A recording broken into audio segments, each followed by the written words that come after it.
Bonjour à toutes et à tous, bienvenue en ce mercredi 4 décembre, une édition qui reviendra, vous allez le voir, sur le mouvement de grève de demain, un événement qui va paralyser le pays selon toute vraisemblance. Et puis on parlera aussi de cadeaux de Noël, de fêtes et de magie en ce début du mois de décembre. On pense à savourer aussi les plaisirs de Noël, que ce soit dans les magasins de jouets ou les marchés de Noël. Et on commence avec cette grève massive annoncée partout en France pour les usagers du train. Les prévisions de trafic ont été annoncées hier par la SNCF. Le résultat, il n'y aura quasiment aucun train demain dans le Nord et le Pas-de-Calais. La SNCF prévoit 1% de TER et 1 TGV sur 6 pour ce qui est de la ligne Lille-Paris. Aucun TGV entre Lille et le reste de la région. Un Eurostar sur 2 et 2 Thalys sur 3. On annonce 90% de grévistes d'ailleurs sur certains postes, d'autant que la mobilisation est interprofessionnelle. Sachez aussi que les alternatives existent, mais elles seront réduites car la grève est interprofessionnelle, on le disait, et elle concerne donc également les chauffeurs de bus. Il n'y aura donc pas de quart de substitution comme d'habitude.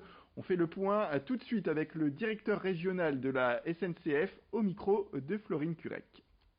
On s'appuie sur des déclarations individuelles d'intention des agents sur leur volonté de participer nous à la grève, et nous savons que désormais à 48 heures nous aurons une offre quasi nulle effectivement, donc un impact assez fort au moins dans les premiers jours de ce conflit. Côté TGV, on est sur un niveau de circulation de l'ordre de 1 TGV sur 6, pas de TGV intersecteur, donc ceux qui vont directement sur Marseille ou sur le sud de la France. Et enfin sur les offres internationales, nous aurons de l'ordre de 1 TGV sur 2 pour Eurostar et 2 TGV sur 3 pour Thalys. On le rappelle, la grève et les perturbations débutent dès demain matin. Elles pourraient perdurer d'ailleurs sur plusieurs jours. Et sachez bien que la SNCF va publier toutes les informations nécessaires la veille à 17 heures chaque jour sur le site internet ter-du6sncf.com. Plus localement d'ailleurs sur le littoral, pour ce qui est des bus urbains, tout sera déterminé en fonction de chaque commune. Sachez, en tout cas selon nos dernières informations, qu'à Dunkerque, à Calais et à Boulogne-sur-Mer, des préavis de grève ont été déposés dernièrement.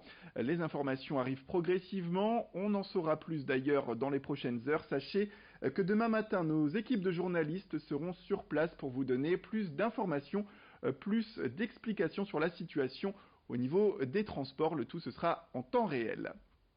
Autre perturbation à noter pendant la grève interprofessionnelle de demain, ce sont les problèmes dans les écoles. Dans le Nord, selon l'Académie de Lille, 563 écoles sur 1600 sont concernées par la mobilisation.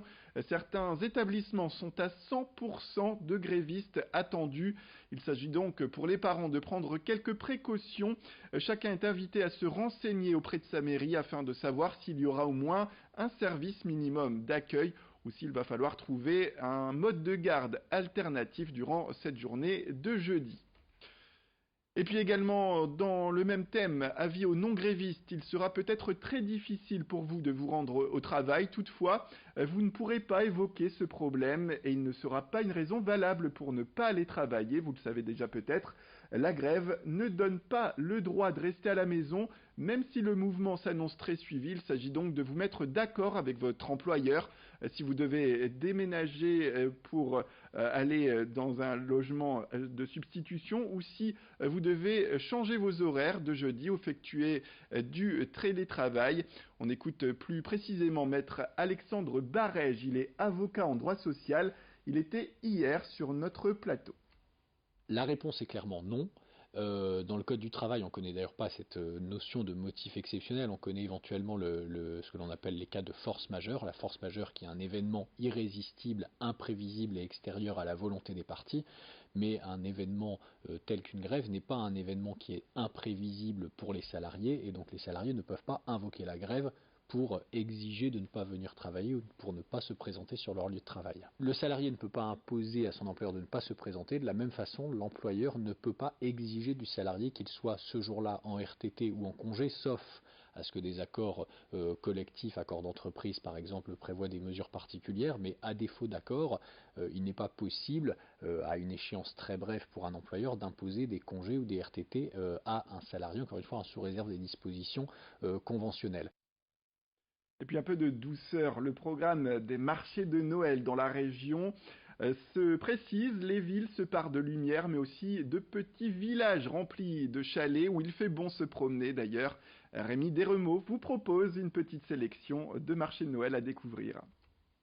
Ça y est, on est enfin en décembre, ce sont les fêtes de fin d'année Noël qui approchent. On vous a donc préparé une petite liste des marchés de Noël que vous pouvez visiter dans la région. Commençons immédiatement avec une référence en la matière, le marché de Noël d'Arras. Plus de 140 artisans et exposants vous accueillent dans une ambiance festive. Une bonne occasion de préparer les fêtes et de trouver des cadeaux.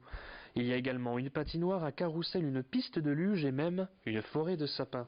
On passe également sur un autre marché très traditionnel, celui de Lille, qui fête cette année ses 30 ans. Vous retrouverez sur la place Riour les 85 chalets qui composent le marché.